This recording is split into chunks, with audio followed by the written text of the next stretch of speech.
यायचंय का?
चालू करू.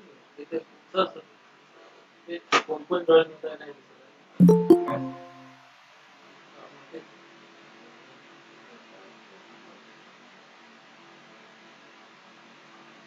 मागं.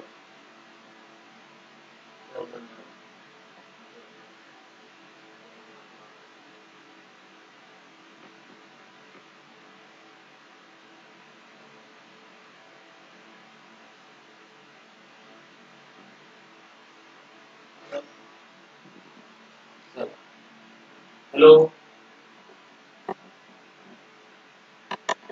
हॅलो फ्रेंड, तुम्हाला आवाज येत आहे? आर यू हिअरिंग मी?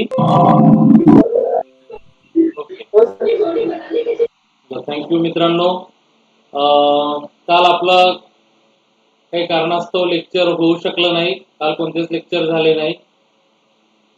त्यामुळे आपला परवाला ट्रान्सफॉर्मेशनचा एक पार्ट आपला झाला होता आणि आपल्याला बहुतेक गोष्टी त्याच्यातल्या मला असं वाटतं की तुम्हाला समजल्या असेल, आहे की नाही?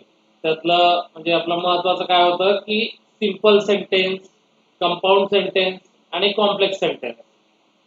सिंपल सेंटेन्स कसं ओळखायचं, कॉम्प्लेक्स सेंटेन्स काय असलं म्हणजे कॉम्प्लेक्स सेंटेन्स ओळखायचं आणि कंपाऊंड सेंटेन्स, तर ते आपण त्या दिवशी बघितलं होतं. आज त्याच्यावरती आपण एक्झाम्पल बघणार आहोत. एक्झाम्पल बघून म्हणजे परीक्षेला कशी विचारते ते एक्झाम्पल आपण बघणार आहोत. नक्की परीक्षेत हेच विचारले जाते आणि अशाच प्रकारचे विचारलेले आहे, तर ते प्रश्न आज तुम्हाला सोडवायचे आहे, प्रत्येकाने उत्तर द्यायचं आहे. चला, अक्षता, जदियार, मुस्कान, पठाण क्लासला उपस्थित आहे. नक्की जे विद्यार्थी क्लास रोज करतील त्यांना चांगलं चांगलं समजत जाईल. जमेस्तोवर आपण परत रिव्हिजन सुद्धा याची घेणार आहोत, त्यामुळे रेग्युलरली क्लास अटेंड करा. सिंपल सेंटेन्स कसा ओळखायचा आपण बघितलं होतं. जर व्हर्बला आयएनजी लागत असेल तर सिंपल सेंटेन्स आहे. जर व्हर्बला आयएनजी लागत असेल तर सिंपल सेंटेन्स आहे.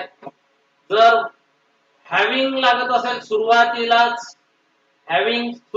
असेल तरी ते सिंपल सेंटेन्स आहे. बीइंग लागत असेल, सुरुवातीला बीइंग इंडियन म्हणून असं जर होत असेल तर ते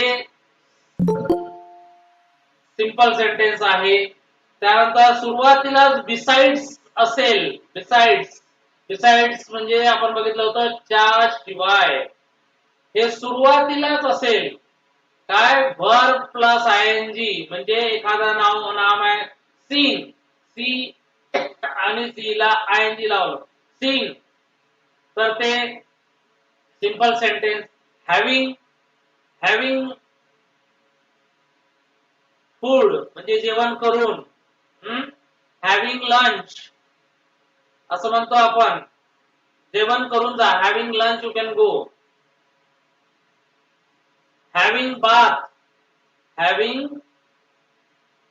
बाथ म्हणजे काय होते, हॅविंग बाथ म्हणजे आंघोळ करून. बाथ म्हणजे सगळ्यांना माहित आहे, बाथ म्हणजे आंघोळ करणे. हॅविंग म्हणजे आंघोळ करून, असं करून, जाऊन, पाहून, असं आहे की नाही, तर ते आहे सिंपल सेंटेन्स. तर असं काही दिसलं तर ते ओळखून घ्यायचं की सिंपल सेंटेन्स आहे. त्यानंतर आपण बघितलं होतं कंपाऊंड सेंटेन्स कसे ओळखायचे. कंपाऊंड सेंटेन्स कसे ओळखायचे. कंपाऊंड सेंटेन्स कसे ओळखायचे, तर त्यामध्ये काय असते सांगा मित्रांनो. आकाश, अक्षता, मुस्कान, कंपाऊंड सेंटेन्स कसे ओळखायचे, काय असते त्यामध्ये.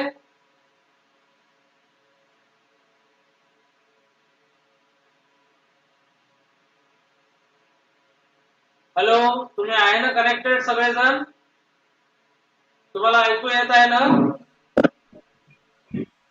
हा, अक्षता बोला.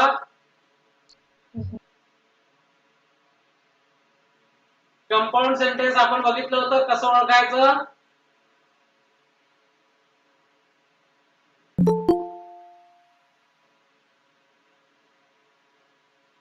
कोण सांगेल. अक्षता, मुस्कान, मुक्ता, कोण सांगते. कंपाऊंड सेंटेन्स कसं ओळखायचं. सोपं होतं ना. अँड ऑर अदरवाईज, हे असे जर शब्द असेल तर ते कंपाऊंडचं वाक्य आहे. आता समजेल, आता लक्षात राहील. Yes or no comment box मध्ये टाका.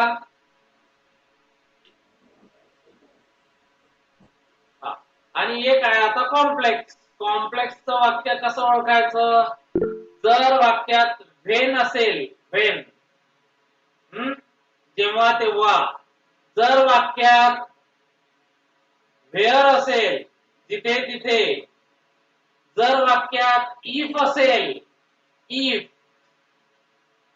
जर वाक्यामध्ये अनलेस असेल, अनलेस. जोपर्यंत पाऊस येत नाही तोपर्यंत शेतकरी खुश होणार नाही. जर तू अभ्यास केला तर तू पास होशील. If you study you will pass. When, where, if, unless हे जर वाक्य किंवा दो, GHOUGH, दो पण असेल, दो म्हणजे जरी, जरी त्याने अभ्यास केला तरी तो फेल झाला. समजलं? असे जे वाक्य आहे ते कॉम्प्लेक्सचे आहे. सर्वांनी रिस्पॉन्स द्या. मित्रांनो, समजलं का?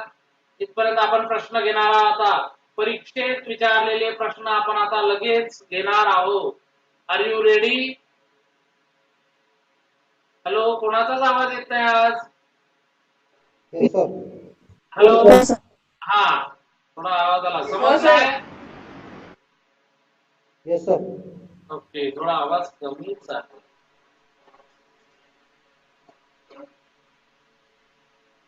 हॅलो, बोला मित्रांनो, कोणीतरी. Yes sir. हो सर. हो सर. हॅलो, येतोय सर आवाज. हॅलो,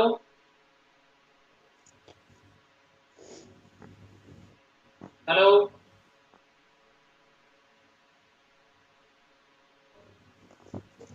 हो सर. हा, ठीक आहे. ओके, चला तर प्रश्नांना सुरुवात करूया.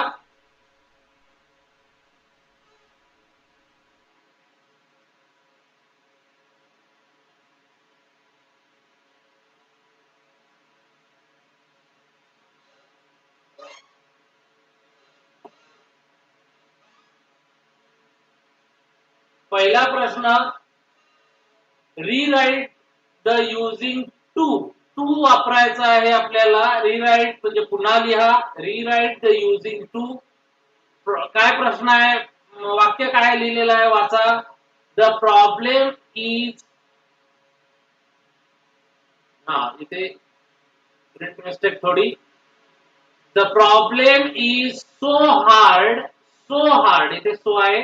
The problem is so hard that it can't be solved.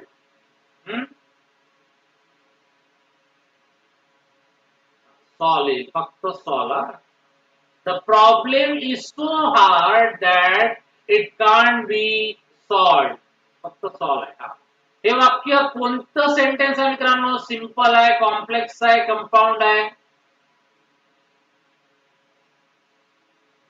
कोण सांगते कोणतं आहे? सिंपल. नाही, हे सिंपल नाहीये मित्रांनो. सिंपल मध्ये काय असते? V plus ING.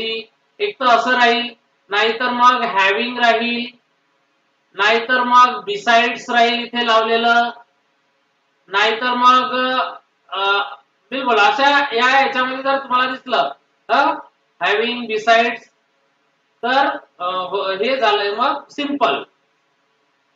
पण इथे काय दिसतं तुम्हाला? The problem is so hard that it can't be solve. तर सो आणि दॅट हे पण असेल तर काय आहे? हे कोण सांगते? कंपाऊंड. नाही, कंपाऊंड पण नाही. कंपाऊंड मध्ये अँड, ऑर, अदरवाईज काय राहील? And, or, otherwise. हा, आता राहिलं एकच, कॉम्प्लेक्स. काय आहे? हे कॉम्प्लेक्सचं वाक्य आहे.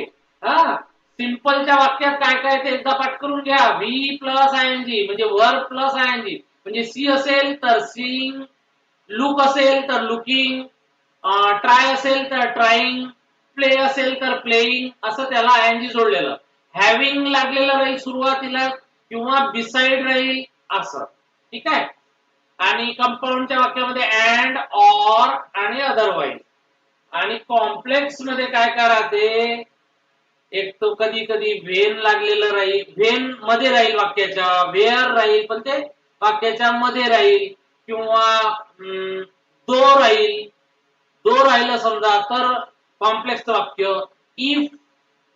इफ असेल तर, अनलेस असेल तर, मगाशी मी सांगितलं अनलेस असेल तर, किंवा सो आणि दॅट, सो दॅट किंवा सो दॅट या दोन्ही याचा मिनिंग तुम्हाला माहित आहे ना, आपण परवाला बघितलं होतं.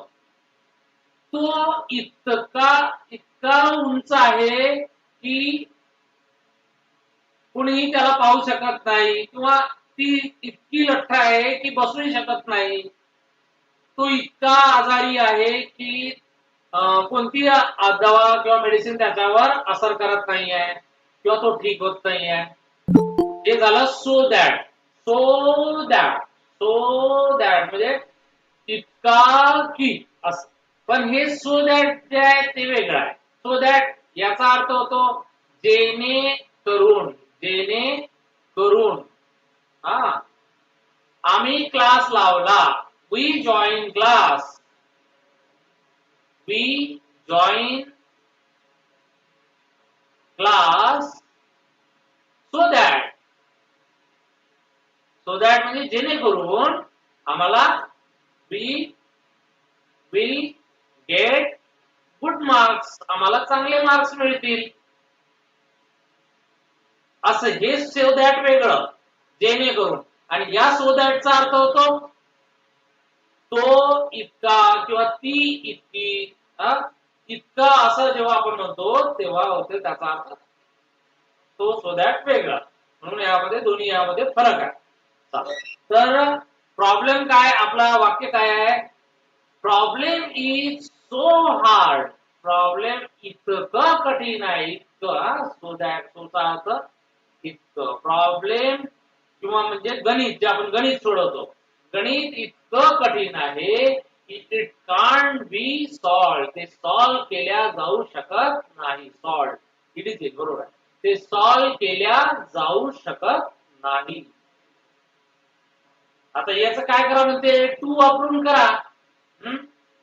तर काय येईल, बरोबर उत्तर सांगा.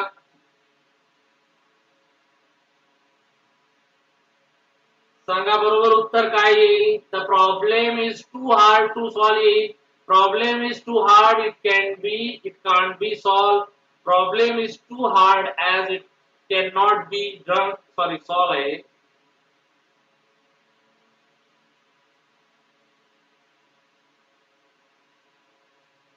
द प्रॉब्लेम, हा हॅलो, स्क्रीन क्लिअर दिसत नाही. स्क्रीन क्लिअर नाही दिसत आहे. क्लिअर दिसत नाही आहे.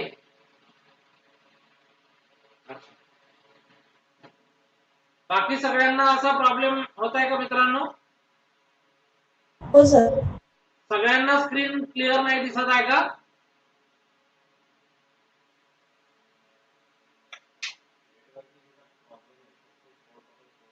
हा, नेटवर्कचा प्रॉब्लेम आहे मित्रांनो.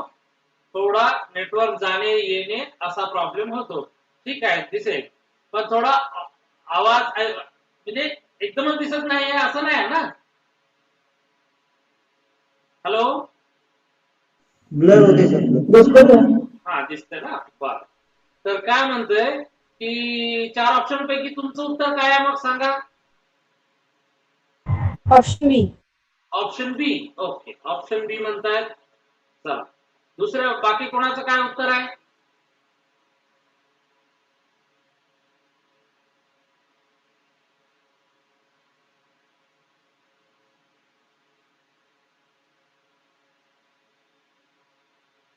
हॅलो, आणखी बाकीच्यांचे उत्तर बीच आहे का?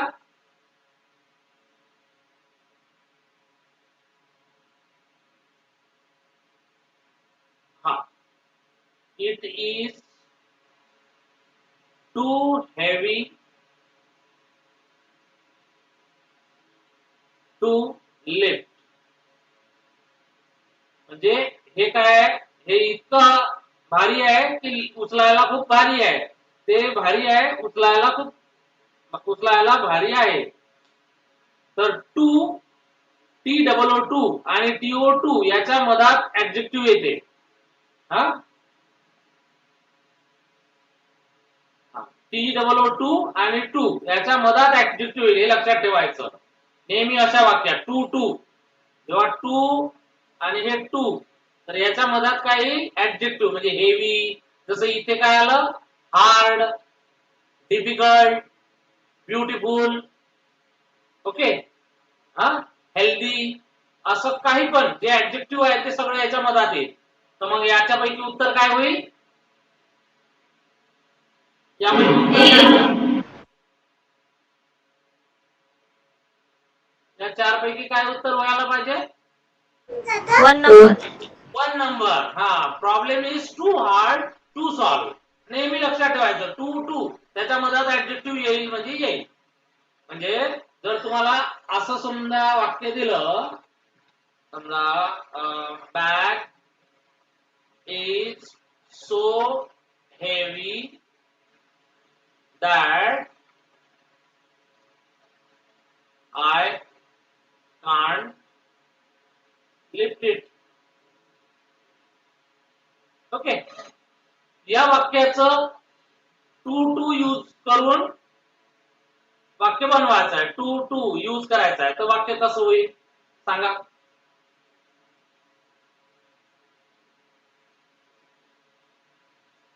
कसं होईल? Bag is so heavy that I can't lift it. या वाक्याला यूज टू वापरायचा आहे. तर काय होईल?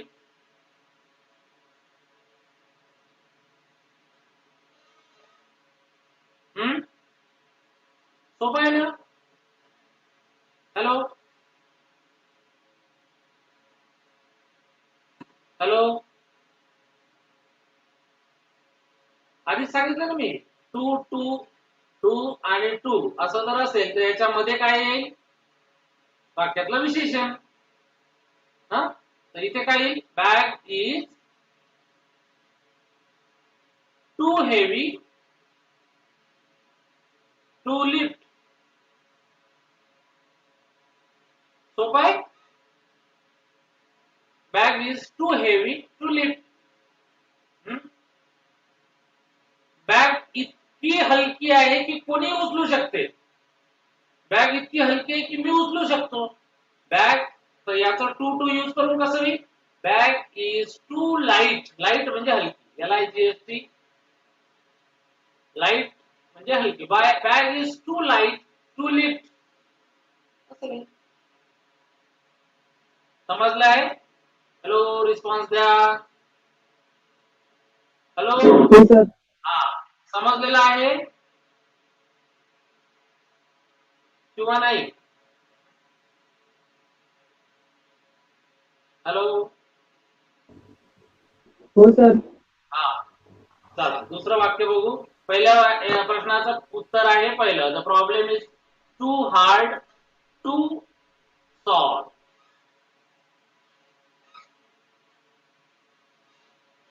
दुसरं वाक्य, टेल हिम द ट्रूथ. या वाक्याचं कॉम्प्लेक्स बनवायचं आहे. या वाक्याचं कॉम्प्लेक्स बनवायचं, टेल हिम द ट्रूथ. सांगा, you should tell the truth होईल, tell him what is true होईल, की you should tell me the truth हे होईल, यू शुड टेल हिम हे. इथे आपण वरती हिम घेतलेला आहे, इथे पण टेल हिम द ट्रूथ. या वाक्याचं कॉम्प्लेक्स करायचं. कॉम्प्लेक्स वाक्य कसं ओळखायचं रे मित्रांनो?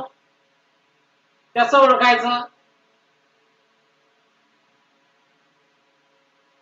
हॅलो, कॉम्प्लेक्स वाक्य कसं ओळखायचं? पटापट बोला. हा, कसं ओळखायचं कॉम्प्लेक्स वाक्य? जर वाक्यात what, when, where, though, although, if, unless, एवढं जर असेल वाक्यात, what, when, where, though, although, if, unless, तर हे वाक्य कशाचं? कॉम्प्लेक्स. Complex sentence. हा, हे लक्षात ठेवा. म्हणजे याचा अर्थ होतो व्हॉटचा अर्थ इथे काय नाही होत, तर व्हॉटचा अर्थ होतो जे किंवा विच पण चालते. विच असेल तर वाक्यात तरी पण ते कॉम्प्लेक्सच वाक्य आहे. वेनचा अर्थ इथे जेव्हा केव्हा नाही होत. आपल्याला माहित आहे वेन म्हणजे केव्हा. वेन इज युअर बर्थडे म्हणजे तुझा बर्थडे केव्हा आहे असं नाही. वेन आर यू गोइंग हे म्हणजे ह्या वेनचा अर्थ जेव्हा होणार नाही तर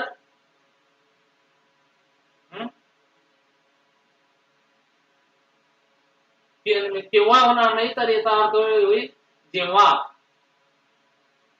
या वेळचा अर्थ इथे कुठे नाही होणार. आपण वेअर आर यू किंवा वेअर डू यू लिव्ह असं म्हणतो ना कोणाला, तू कुठे राहतो, वेअर डू यू लिव्ह. तर या इथे वेअरचा अर्थ जिथे तिथे होईल.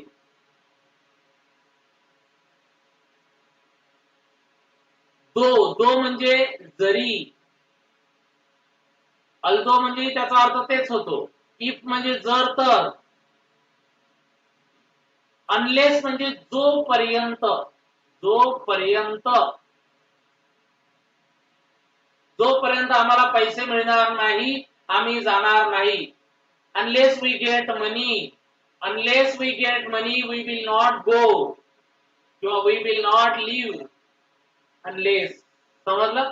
हे एवढे शब्द जिथे तुम्हाला दिसन ते आहे कॉम्प्लेक्स. परत डबल रिपीट पाहत आहोत आपण. आता हा शब्द, याच्यातले हा शब्द किंवा हे व्हॉट, हे यापैकी या चार याच्यात तुम्हाला कुठे दिसते, कोणत्या ऑप्शन मध्ये? 2 number. 2 number. Tell me what is true.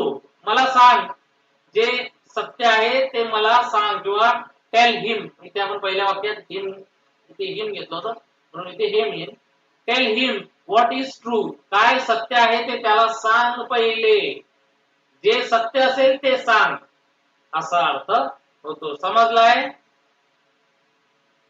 Comments मध्ये टाका येस ऑर नो.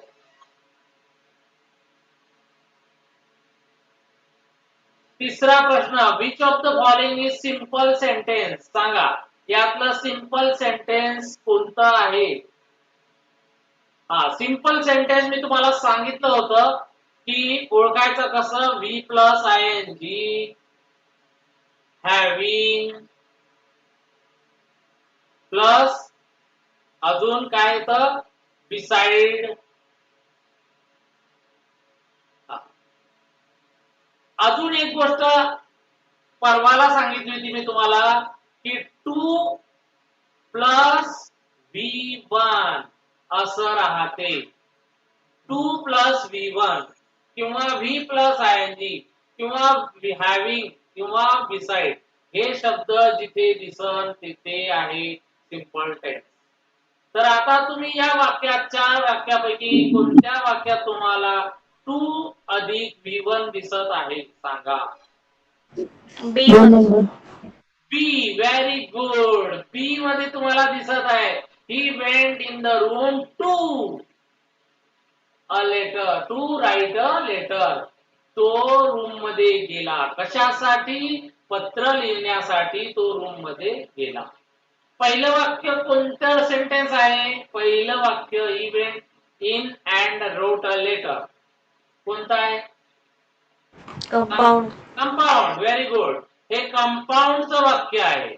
तिसरं वाक्य नाहीच आहे. कशाचं? तिथे फॉर अ लेटर लिहिलेलं आहे. He went in the room and wrote a letter हे कशाचं आहे? हे पण कंपाऊंडचं आहे. त्यामुळे आपलं योग्य उत्तर आहे टू राईट अ लेटर. म्हणून लक्षात ठेवा, चांगलं पाठ करून ठेवा. 2 plus V1, V plus ING, having, beside हे simple sentence. Pick out the simple sentence from the following. आता सांगितलेलं आहे कसं ओळखायचं, तर चला ओळखा पटकन. 2 We number. believe that.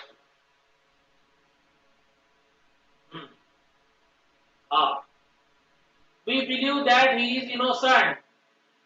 He complained of being justly treated. आणखी एक चांगला आता फक्त लक्षात ठेवा. 2 प्लस V1 8. त्याच्यानंतर V1 plus ing having besides आणि being असेल वाक्यात being ing being इंडियन तर हे वाक्य कशाचं इथे सांगा मग काय कुठे आहे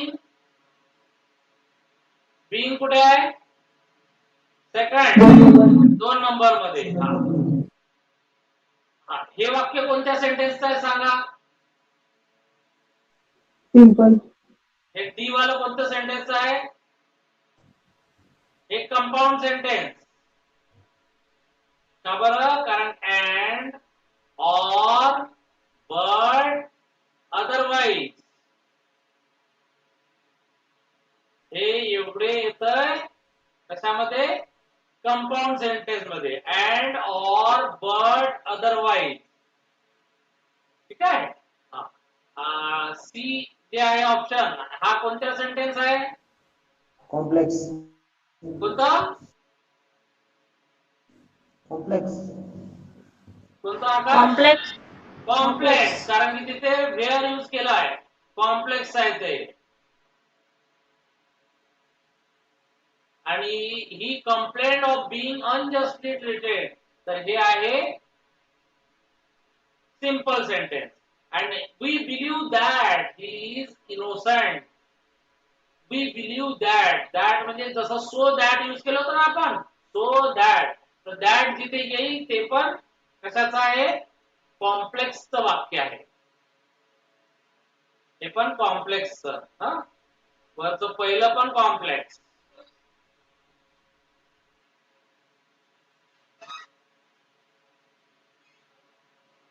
choose the option of complex sentence he worked hard to get success सांगा हे पहिले तर हे सांगा कोणतं सेंटेन्स आहे he worked hard to get success he worked simple sentence हे सिंपल सेंटेन्स आहे सिंपल सेंटेन्स तर याचं कॉम्प्लेक्स सेंटेन्स करा म्हणते तर ऑप्शन मधलं कोणतं असेल कॉम्प्लेक्सचं सेंटेन्स सांगा ऑप्शन बरोबर बोला आकाश 3 नंबर सर ऑप्शन आकाश काय म्हटलं सी सर आकाश तुमचा आवाज बरोबर येत नाही आहे hello option C sir option C is the correct answer जेवढ्यांचे ऑप्शन सी असेल त्यांचं बरोबर आहे ठीक आहे कारण की इथे आपण सो दॅट यूज केलं आणि आपण सांगितलेलं आहे सो दॅट हे कॉम्प्लेक्स मध्ये येतो पहिलं वाक्य कोणतं सेंटेन्स आहे कंपाऊंड पहिलं वाक्य कंपाऊंड सेंटेन्स आहे he work hard getting success he work hard getting success ही पण सिंपल सेंटेन्स वाक्य आहे कारण की एक तर आपण असं म्हणता येईल आपल्याला टू गेट हे बरोबर आहे नाहीतर मग गेटिंग सक्सेस टू गेट किंवा गेटिंग आणि शी वर्क हार्ड गॉट सक्सेस हे तर नाहीच आहे म्हणजे बरोबर उत्तर आहे आपलं तिसरं he work hard so that he could get success transform to simple sentence to complex sentence simple सेंटेन्सला कॉम्प्लेक्स सेंटेन्स मध्ये ट्रान्सफॉर्म करायचं आहे आणि ते वाक्यात नाही दिलेलं आहे ट्रान्सफॉर्म टू सिंपल सेंटेन्स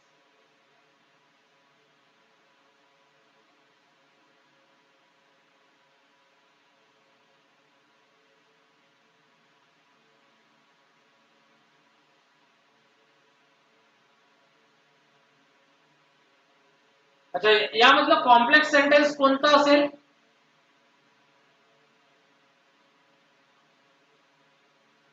यामधलं या 4 मधलं कॉम्प्लेक्स सेंटेन्स कोणतं असेल सी ओके, आणखी कोणाचं काय म्हणणं आहे? Option B. Option B. Option बी. ओके, दोन लोकांनी म्हटलं की सी आणि बी. हे कोणाचंच नाहीये. इथे तर डी आहे, इथे तर दॅट आहे, इथेही दॅट आहे. हे तर नाहीच आहे. तर बघा, होऊ शकते हे होऊ शकते एक, किंवा हे होऊ शकते दोन. हे नाहीच.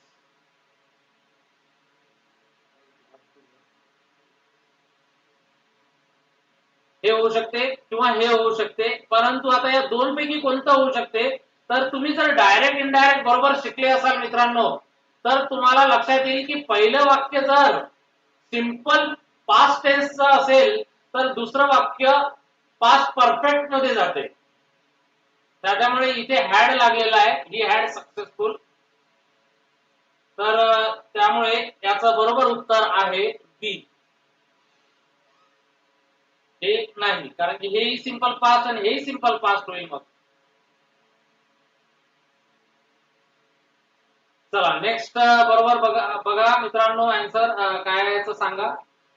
If you take drink regularly you will suffer from cancer. जर तुम्ही नियमित ड्रिंक केलं तर तुम्हाला कॅन्सर होईल. तर हे कोणतं सेंटेन्स आहे?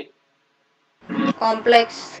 कॉम्प्लेक्स. सोपं आहे की अशाच प्रकारचे प्रश्न तुम्हाला परीक्षेत विचारतात. यापैकी बरेचसे प्रश्न हे तलाठी, आरोग्य सेवक आणि ज्या ज्या एक्झाम झालेल्या आहेत त्या सगळ्या परीक्षेला विचारल्या.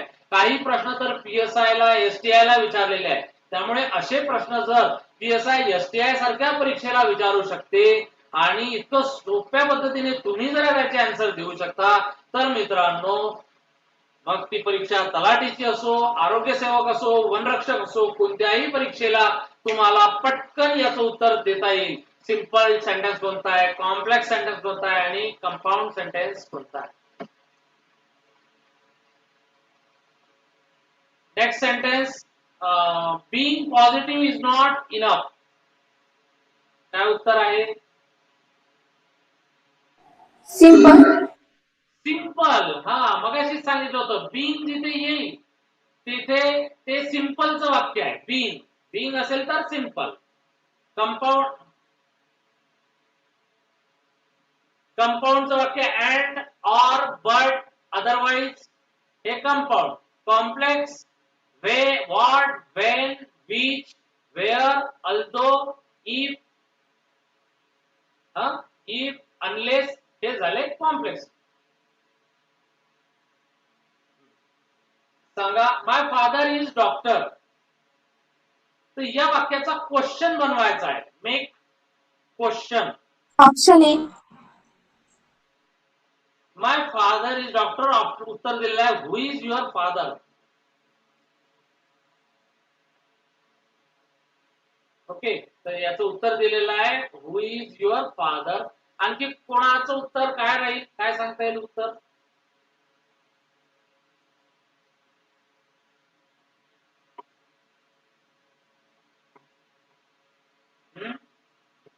बरोबर आहे का हे उत्तर?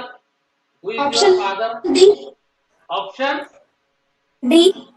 Option B. बी. काही लोकांनी सांगितलं ऑप्शन बी.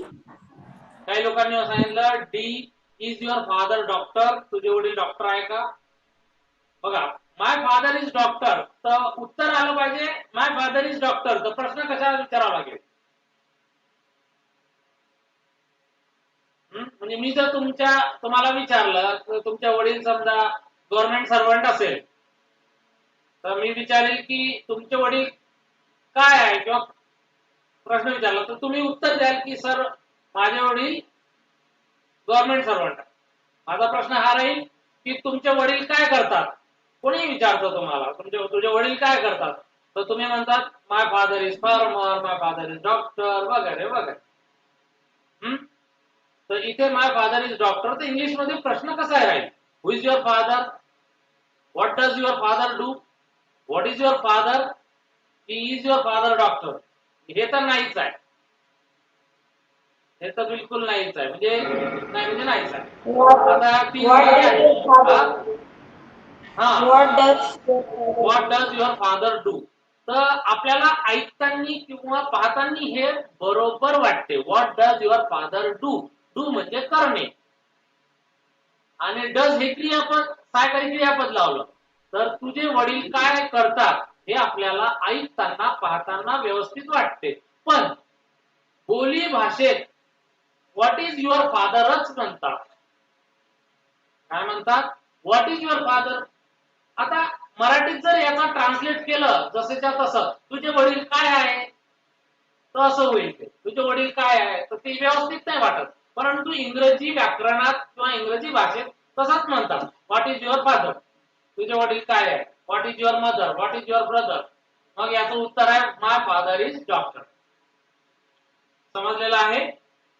हाही प्रश्न विचारलेला आहे परीक्षेत. त्याच्यामुळे इथे काही कॉम्प्लेक्स सिंपल आलं नाही म्हणजे हा काही आपल्याला विचारणारा प्रश्न नाही आहे असं काही समजायचं नाही. हा मागे एसटीआयच्या परीक्षेत विचारलेला आहे. आणि जे प्रश्न तलाठी एसटीआय पीएसआय ला विचारले जातात तसेही प्रश्न तलाठीला विचारले जातात. तलाठी, वनरक्षक, आरोग्य सेवक सगळी कॉमन लेवल आहे. फक्त पोलीस भरतीची तयारी करणाऱ्या विद्यार्थ्यांना इंग्रजी व्याकरण हा विषय नाही आहे. समोरचा प्रश्न बघा. थ्यूज. थ्यूज म्हणजे चोर, चोर. भरपूर सारे चोर असेल तर थ्यूज आणि एक चोर असेल तर थीफ.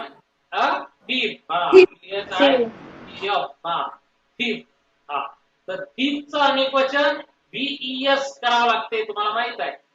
THIEF शेवटी जर F असेल तर THIEVES. थ्यूज. थ्यूज डिसअपियर्ड. डिसअपियर्ड म्हणजे दिसेनासे झाले. दिसेनासे झाले. थ्यूज disappeared as soon as police reach on the spot. Police spot वर पोहोचतात. पोलीस स्पॉट वर पोहोचतात. चोर पळून गेले किंवा दिसेनासे झाले. कोणतं वाक्य आहे हे वरचं. कंपाऊंड. हा कंपाऊंड. हे वाक्य सुद्धा कंपाऊंडच आहे. बरोबर आहे मित्रांनो. आपण कंपाऊंड मध्ये as soon as नव्हतं घेतलं परंतु हे वाक्य पण कंपाऊंडच आहे.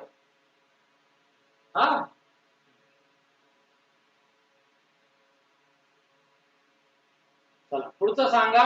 Rewrite using unless. अनलेसचा वापर करून हे वाक्य लिहायचं आहे. काय आहे वाक्य. If he comes. कम्स येत्या. If he comes. का बरं कम्स येतं इथे. का बरं मी खोडलं आणि इथे कम्स लिहिलं.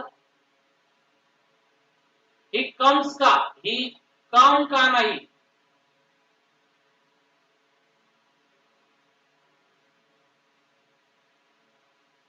हे असं लिहिलं असेल मी. प्रेझेंट टेन्स मध्ये काय म्हटलं. याच्या समोर यस लावतात.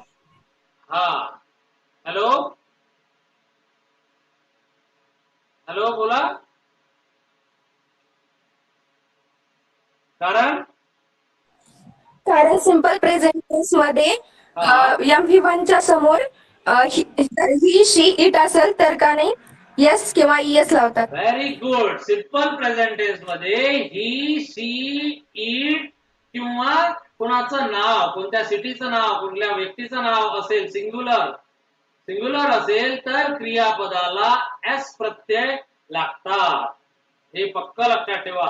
आणि आय यू दे वी हे असेल तर क्रियापदाला यस लागत नाही. No es. ओके. म्हणून इथे मी ही कम्स. बघा. If he comes to office. जर तो ऑफिसला आला. We will get money. आम्हाला पैसे मिळेल. We will get money. जर तो ऑफिसला आला तर आम्हाला पैसे मिळेल. तर याचं बरोबर उत्तर काय.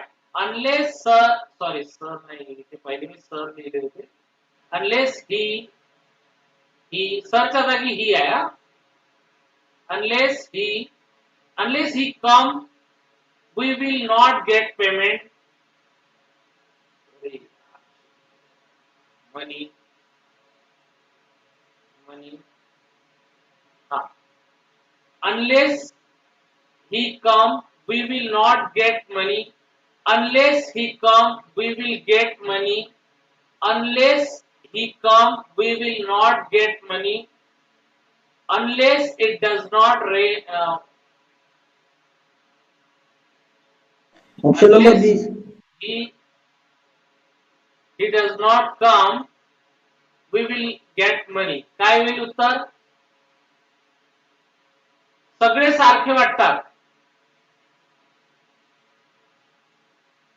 Unless sir come, we will not get money. unless he सांगा option B sir unless he comes काही बरोबर सांगा पुढे We मग will आपण not चेक get करू money.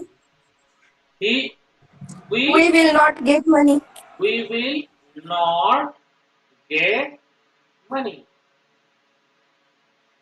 unless he come आता एवढ्या लाईनचा अर्थ काय झाला माहितीये का ज्यांना थोडा नाही समजलं असेल त्यांनी लक्ष द्या अनलेस ही कम एवढ्या लाईनचा अर्थ झाला जोपर्यंत तो येणार नाही जोपर्यंत तो येणार नाही एवढा अर्थ झाला याचा जोपर्यंत तो येणार नाही तोपर्यंत आता पुढे तोपर्यंत सगळ्यांना माहिती आहे आता पुढे काय येईल तोपर्यंत आम्हाला पैसे भेटणार नाही मिळणार नाही किंवा भेटणार नाही जोपर्यंत तो येणार नाही आता या मित्रांनो इथे जोपर्यंत येणार नाही इथे नाही आहे नाही म्हणजे नॉट आहे ना बरोबर ना नाही म्हणजे नॉट तर इथे कुठे तुम्हाला नॉट दिसत आहे अनलेस ही कम इथे कुठे नॉट आहे अनलेस ही कम मध्ये नॉट तर नाही आहे पण इथे तर नाही आहे मग नॉट कुठे आहे Unless मध्ये unless मध्ये. आन्सर दिलं वा शाबाश अनलेस मध्येच नॉट आहे अनलेसचा अर्थच होतो इफ नॉट त्या अनलेस मध्येच नॉट आहे जोपर्यंत unless he comes we will not get success मग समोरच्या त्यामुळे इथे आपला उत्तर काय unless he comes we will not get money ठीक आहे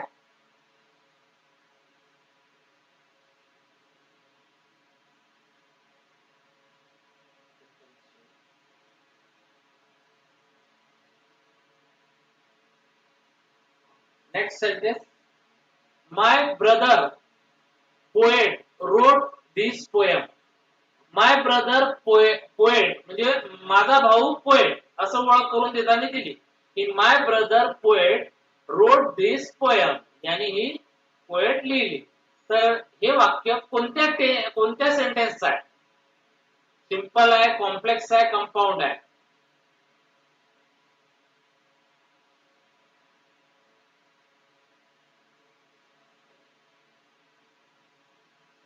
बी नन कोणता टेन्स आहे मित्रांनो कोणता सेंटेन्स आहे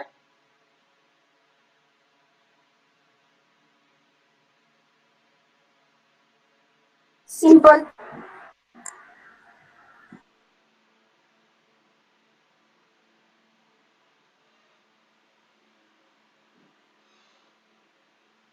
नाही हे सेंटेन्स यातलं हे सेंटेन्स सिंपल आहे आणि याचा आपल्याला कॉम्प्लेक्स करायचा आहे तर काय करावं कसं कोणतं कॉम्प्लेक्स आहे Option A. ऑप्शन ए कारण की इथे हु आहे brother who wrote this poem is poet माझा भाऊ हुचा अर्थ होतो जो जो कोण आहे who wrote this poet poem, ज्याने ही पोयम लिहिली इज पोएट. तो कोण आहे? पोएट आहे. ज्याने, ते हूचा अर्थ काय झाला इथे? ज्याने.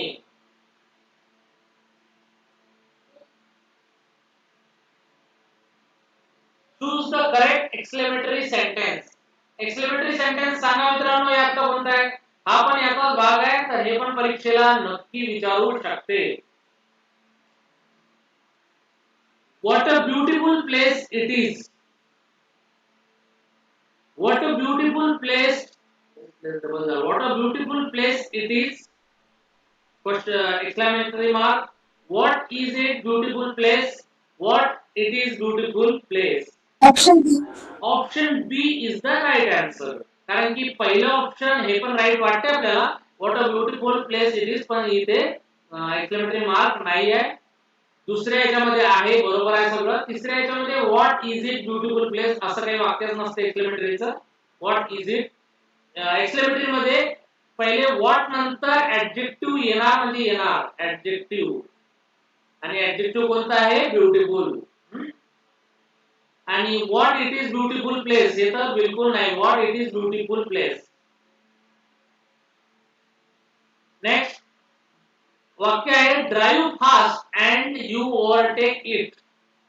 या वाक्याचं तुम्हाला सांगायचं आहे की याचं कॉम्प्लेक्स सेंटेन्स बनवायचं आहे. यातला कॉम्प्लेक्स सेंटेन्स कोणता आहे ऑप्शन पैकी? Option B. ऑप्शन बी. आता पण आपल्याला पटकन ओळखता येईल. सो दॅट, है की नाही? पहिलं वाक्य driving fast you will overtake it. हे वाक्य कोणतं आहे सांगा? पहिलं वाक्य कोणता सेंटेन्स आहे? कंपाऊंड. नाही, पहिलं वाक्य कोणतं सेंटेन्स आहे? हे पहिलं म्हणजे हे नाही, लाल रेड ऑप्शन मधलं. Option simple. हा, ऑप्शन मधलं पहिलं ए वाक्य आहे सिंपल. कारण की वाक्याची सुरुवात ड्राईव्ह प्लस आयएनजी केलेला आहे. ड्रायव्हिंग ड्रायव्हिंग आहे. आणि हे जे सेंटेन्स आहे drive fast you will overtake him, हे तर आपलं जे सिंपल सेंटेन्स म्हणावं लागेल याला. कारण की हे इम्परेटिव्ह सेंटेन्स मध्ये येते. हे ड्राईव्ह फास्ट, गाडी फास्ट चालव, यू विल ओव्हरटेक हिम. ठीक आहे, तर बरोबर उत्तर काय आहे? Driving fast so that you will overtake him. आता हे वेगळं थोडस आपल्याला ऐकायला मिळालं. No sooner than, use no sooner दॅनचा use करायचा आहे. It started rain as soon as he left. No sooner वापरायचा आहे, दॅन वापरायचा आहे. It started rain he left. पहिले तर मला या वाक्याचा थोडा मीनिंग सांगा बरं. He started rain as soon as he left. पाऊस सुरू होताच तो निघून गेला. पाऊस सुरू होताच किंवा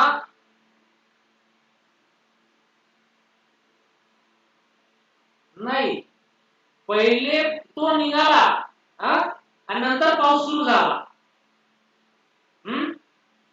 पाऊस सुरू होताच कसा निघाला? तो निघताच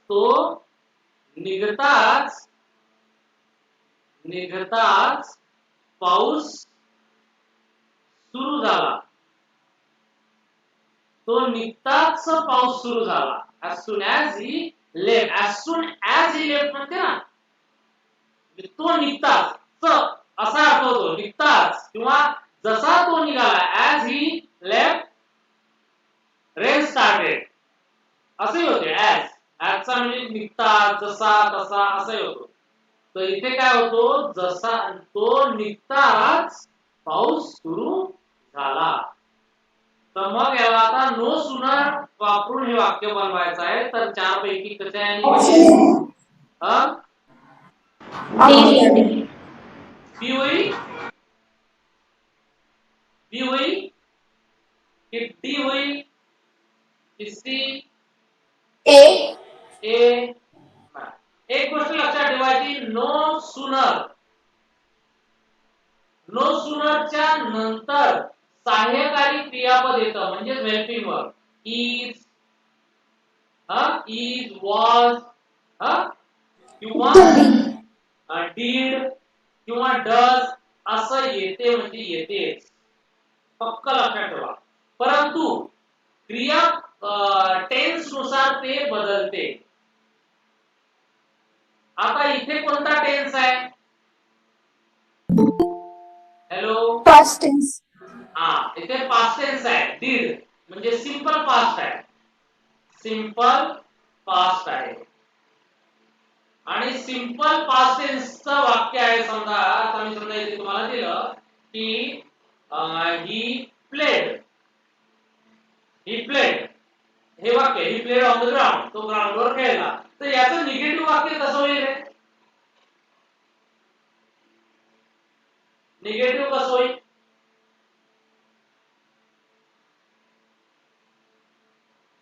याचं निगेटिव्ह वाक्य होईल he did not play.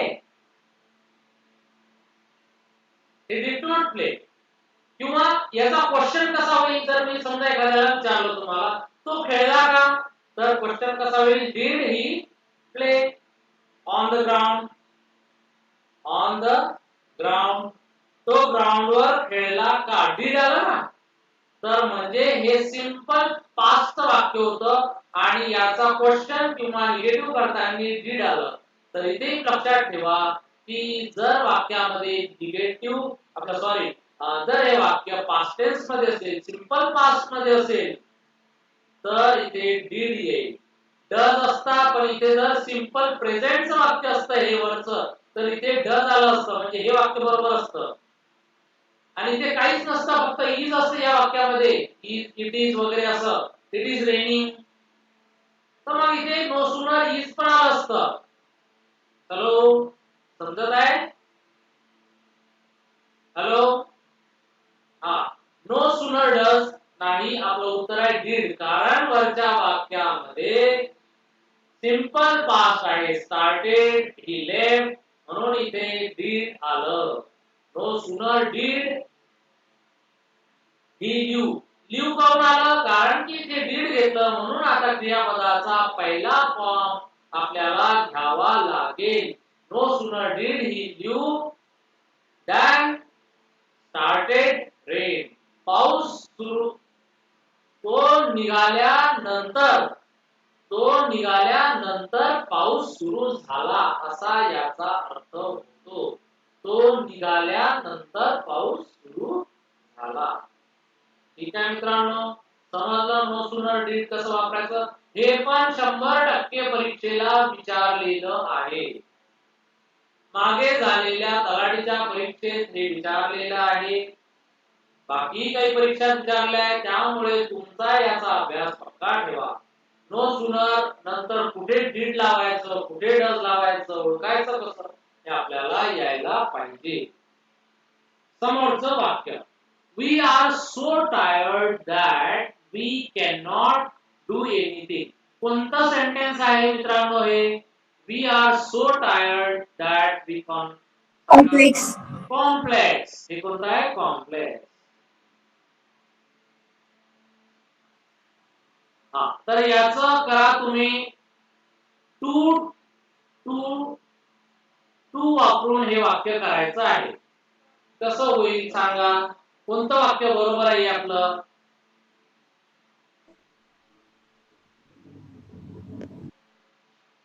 Option B. Option बी एकदम बरोबर. जेवढ्यांनी ऑप्शन बी दिलेला आहे त्या सगळ्यांचं उत्तर बरोबर आहे. We are too tired to do anything. मी सांगितलं होतं टू आणि TW2 आणि टू याच्यामध्ये थकणे आलं. TIRED. मग इथे काही पण येईल. इथे ब्युटिफुल येईल, इथे ऑनेस्ट येईल, इथे हार्डवर्किंग येईल, इथे टू च्या मध्ये स्मार्ट येईल.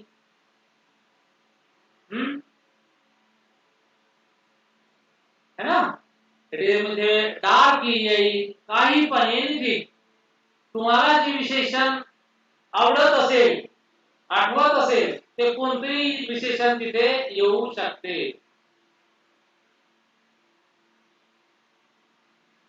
Next sentence, she can not even move her head.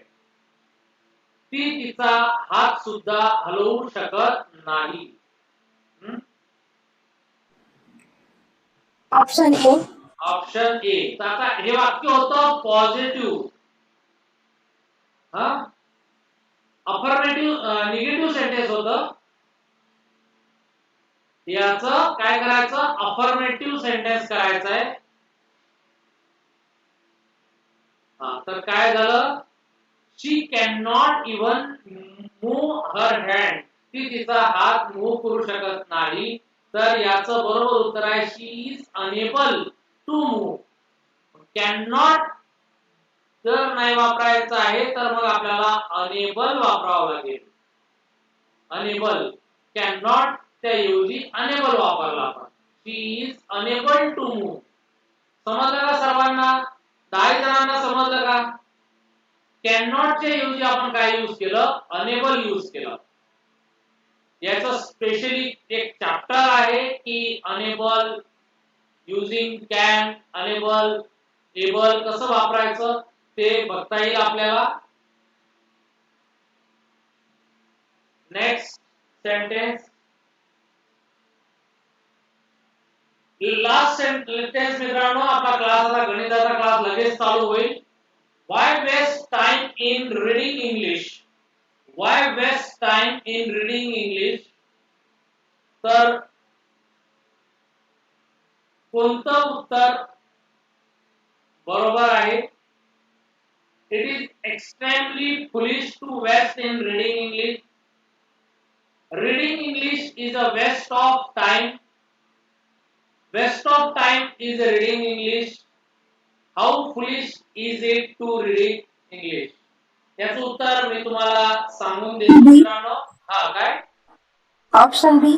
Option बी नाही. याचं बरोबर उत्तर आहे ए.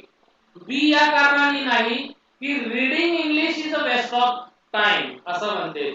तर मित्रांनो आपण इंग्लिश वाचत नाही. आपण इंग्लिश वाचत नाही. इंग्लिश वाचतो का आपण?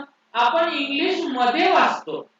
इंग्लिश मधले नॉवेल, इंग्लिश मधले बुक वाचतो. इंग्लिश भरपूर आहे. It is very vast. आपण इंग्लिश वाचत नाही. त्यामुळे reading English is a waste of time हे चुकीचं आहे. It is extremely foolish to waste in reading English.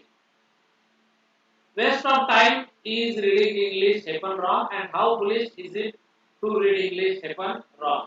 ठीक आहे. तर आपण मित्रांनो बाकीचे क्वेश्चन उद्याला घेऊया. ठीक आहे. तर आता आपला गणिताचा क्लास लगेच सुरू होत आहे. तर सर्वांनी इथेच राहा. आता बाकीचे विद्यार्थी जुळतील क्लासला. ठीक आहे. धन्यवाद. थँक्यू.